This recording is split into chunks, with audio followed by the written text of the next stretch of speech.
Hi, I'm Frank Reynoso. I'm a commercial artist. I do editorial illustrations, comic books, pretty much anything that requires some kind of imaginative drawing and stuff. I've done work for maker games, for television and stuff. Um, yeah.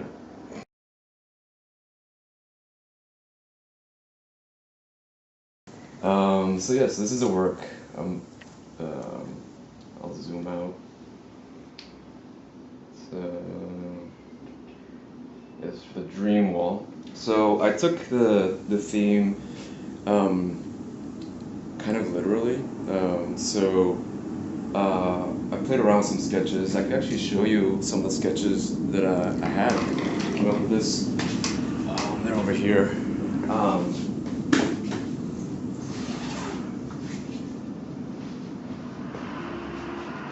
Because usually when I do work, even if it's something that's commissioned for somebody else, like an editorial illustration for an article or a newspaper or something, there's still a lot of playing around, a lot of like games. So one of the games I play is actually put lines on a piece of paper and then see what they do to each other in shapes. So here with this one, I just started just putting down lines and just moving stuff around. And sometimes I even take something like one of the letters from the name of the project. So it was Dream Wall. So I took the letter R and used that as a way to do a composition. So I turned the R on its side. And came up with some stuff here. A person writing a cloud of his or her thoughts. Um, so um, and I kept pushing it because there was something kind of there, but I wasn't sure if it was working or not. So I keep going and going. Um, this person having like a, I don't know, tempest, hurricane, tornado, I don't know, mind, and and then I started actually having like putting the figures playing, running, like actually physically moving through the paper, and that's what led me to this. Like, oh wait, like this could be a planet, and that could be a planet, and then suddenly I was like, oh yeah, like world tripping, like That's literally really like cool.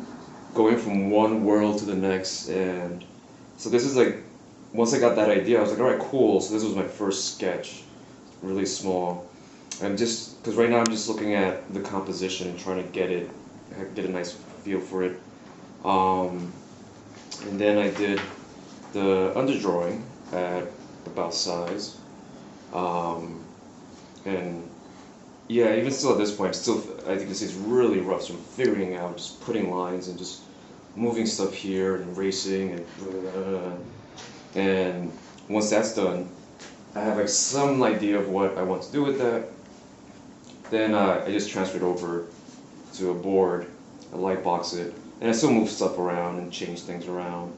Um, and I draw it blue pencil, then ink it with Sumi ink, and then I scan it in. That's really And cool. thank you. Yeah. And then I start cleaning it up, just bringing it all together. Um, and very much like a dream in a sense, like every step in the process is um, I always allow room for invention and possibility. I always do that. Otherwise, I'll be very, very bored. Um, and It's really cool. I'm an artist. I'm not. I don't know how to say it. I'm not just a hired hand. Like I have to be mentally involved and engaged. And one way to do that is to challenge myself. So if I leave something like I have no idea what color this is gonna be, this guy. So right now I'm just playing around with colors, and so um, and like very much like in painting, I'll zoom out just to see what it look like, small, the composition, and then zoom up close and then play around with that. And this is one of the reasons why I love doing stuff digitally.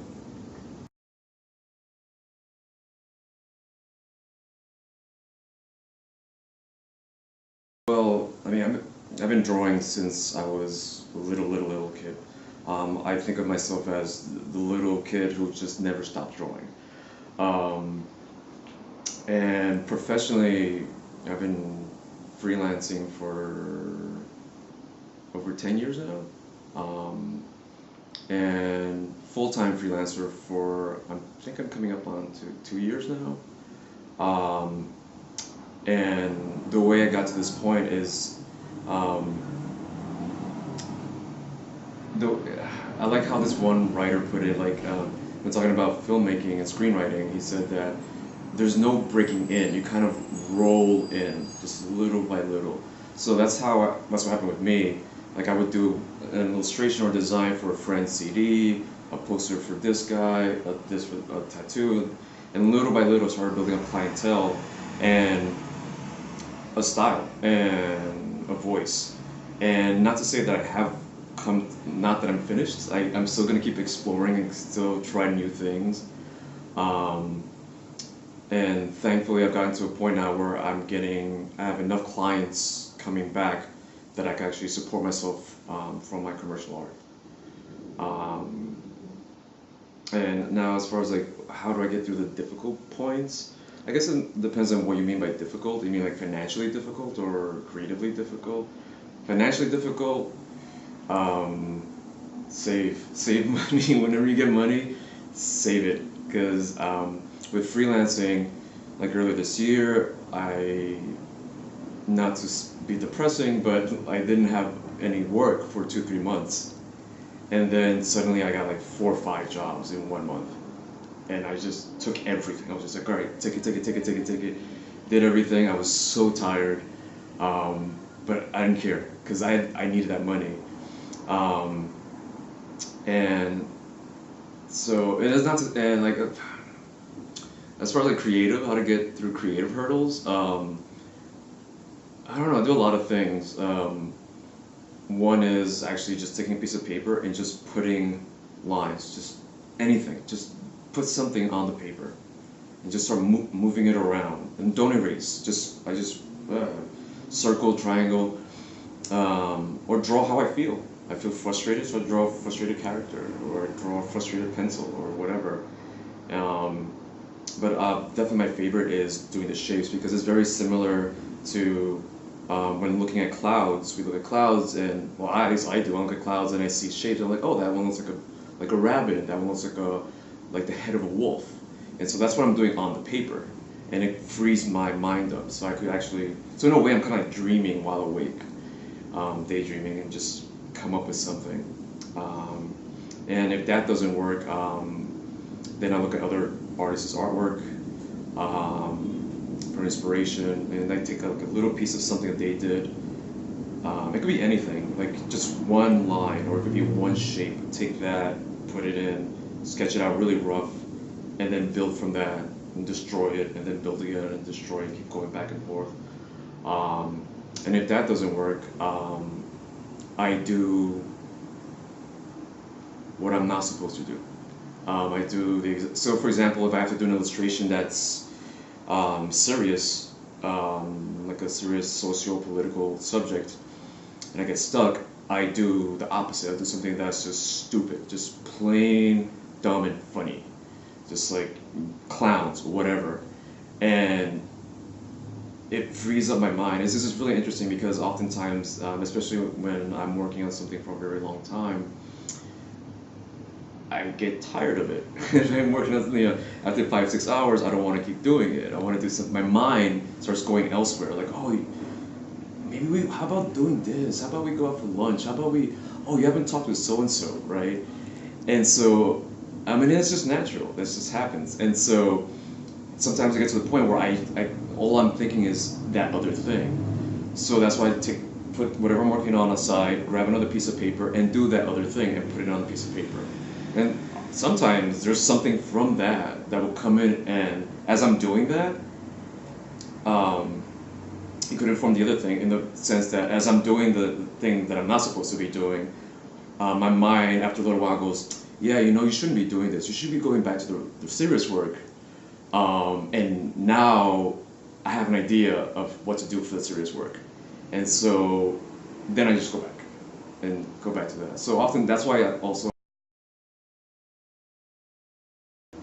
Oh, and finally there is this book that I call it my fuck it book. This is a little sketchbook where it's just I could do whatever the hell I want. I could draw anything and as badly as I want. And like I take it on the commutes when I'm commuting to the studio here. And if someone is like being really loud and obnoxious, I'll draw them because I just don't like them. And so I'll just draw anything, and it's dirty, it's messy, but it frees me up. It just frees me up constantly, and I use it as a way to warm up my hand, so that way when I get to the studio, I can just get to work. As far as how I got into the studio, it was yeah, the rolling in thing, little by little. So I did some work, went to comic convention, met some people, and then through them met some other people, met some other people, met some other people, and over years, meeting people, and not only just meeting people, but constantly doing work. So every time I would see these people, I would have new work to show them, and so they would see the progress, and that built this sense of trust and consistency and persistence. That's very important. And so then I met Dean Haspiel, a really amazing and important comic book artist here in New York. And I showed my portfolio, and I showed him like a bunch of pages of comics, and then he invited me to come over to his studio to draw. And then he said, "Why don't you just come here? Just come rent a studio." And I said, "I have enough money." So he said, "Well, okay, well, get money." And I was like, "Okay." And then I had a full-time day job at the time, and then I got laid off. And I knew I was gonna get laid off like a couple months before it ended, and so I had saved up money so that I could move into the studio,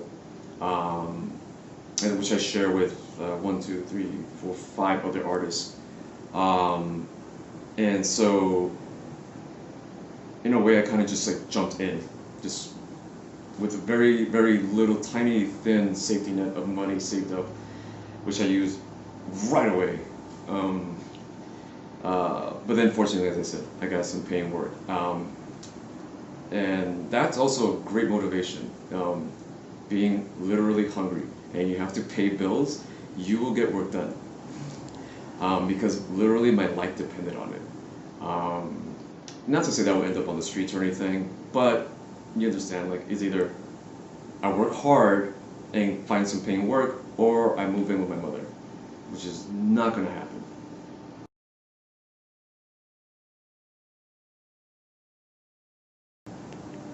Alright, so what is the thing that keeps me going creatively through financial troubles or any other troubles, personal troubles? Um, uh, a little bit of obsession. Like I have. This is part of me. This is just how I am. Ever since I was a little boy, when something was wrong and I didn't like the situation, I would hide in my comic books. I would hide in my drawings, and there I was free. I could do whatever I want. I could be whoever I want. I control the entire world. I could make it ugly or beautiful, and I just kept doing it. So it became this like a catharsis, this safe place, and now it's just me. That's just how I communicate. That's just part of me. And it's not to say that artists, in order to be an artist, you have to have done it from since you were a kid. That's not true at all. I've seen many people who start much later in life, and they're amazing. It's just it becomes, I don't know. It has to be a part of you. It has to become innate. And my biggest thing, most important thing, is honesty. Like, you have to be honest with yourself and with your work. And by that I mean, like, if you're doing, or if I'm doing something that's funny or fun, I have to genuinely feel like it is funny or fun. I don't know if that makes any sense. Like, for example, I read an article about how to write a sex scene in a romance, and um, the writer of the article said, if while you're writing the sex scene, you should be turning yourself on, and as you keep writing the scene, you should keep getting more and more sexually aroused. But do not have sex and do not masturbate.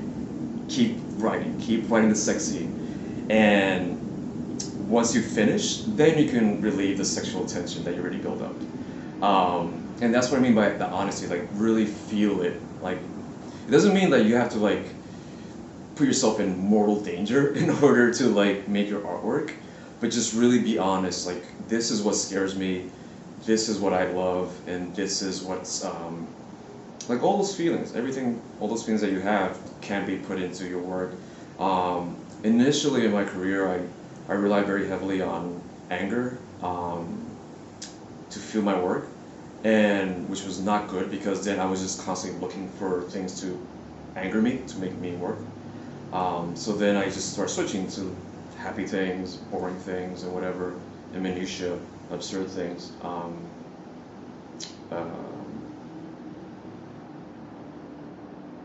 Yeah, so honesty, yes.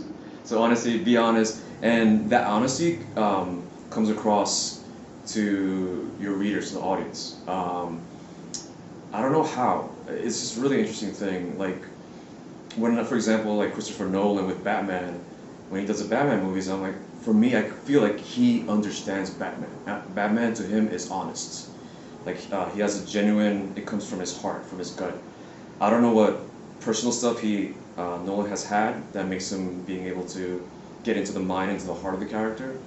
But that's what audiences, at least I as an audience member, expect from my artist. I want you to be honest to me. Don't lie to me.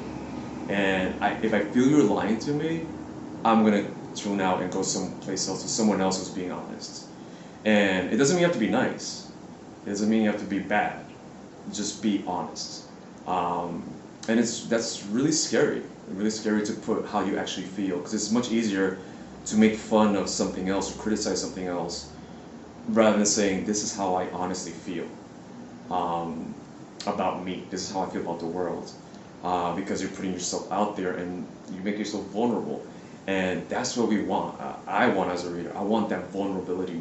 Show me your heart. Show me that vulnerability. And once you do that, then our souls, or whatever we want to call it, connects. That's what makes us human.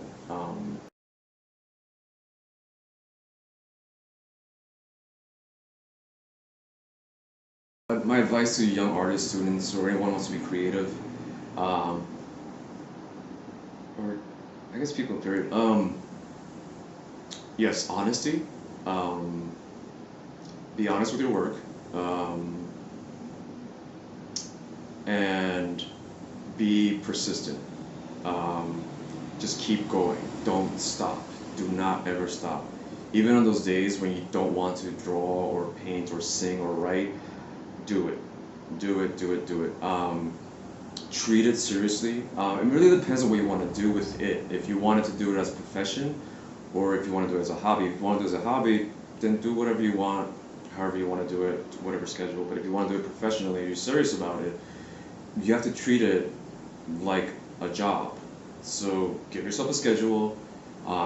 That's one of the reasons why I came to the studio, was to have an office to work. I have to leave my apartment, I have to shower, I have to like go as if I'm going to an actual job, come here and work. And I work 10, 12 hours a day, and then I go home. And then I don't work. Well, sort of, but that's another thing. So you have to be set a schedule, stick to it. Because the way I think of it, if I'm willing to work a 9 to 5 job for somebody else to make money in order for me to survive, so why wouldn't I work from 9 to 5 for myself? However, whatever work schedules you have. So I'm like, well, okay, if I have to do that for him or her, I'll do it for me. Screw it. Be serious with it. Be honest with it, and have fun. It's a really juggling act. It's like treat it like a job, but have fun. But be serious. So it's this constant playing back and forth, and that's what keeps it exciting. and keep pushing yourself and trying new things and look to other art forms. Like I look to music, I look to film, I look to whatever photography, um, and constantly learning, just constantly just learning.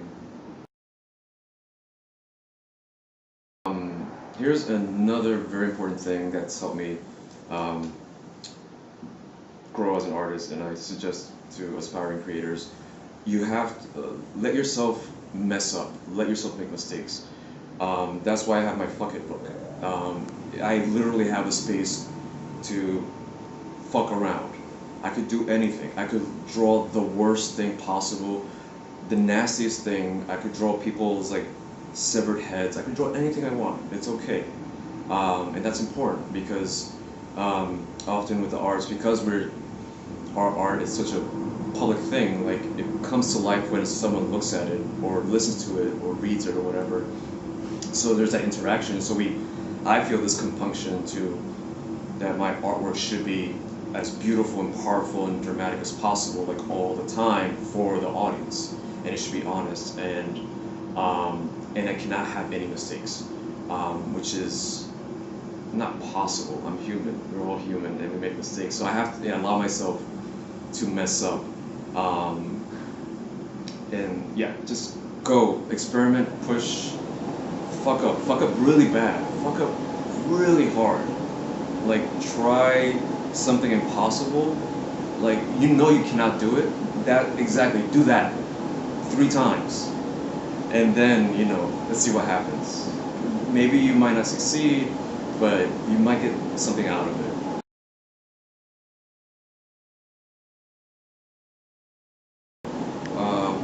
What do I hope to achieve in the foreseeable future? Um,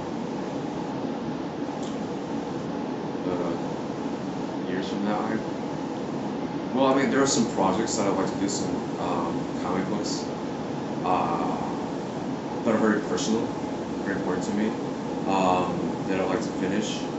I don't know.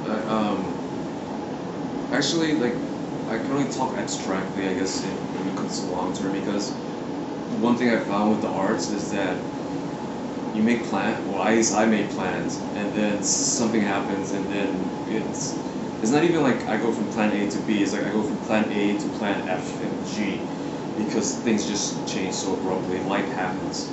And so I try to allow myself that malleability within my work and myself, and in my career, because I don't know, I might get an offer tonight or 3 months from now or 2 years from now that will completely change my career, and maybe I'll end up working in film or something.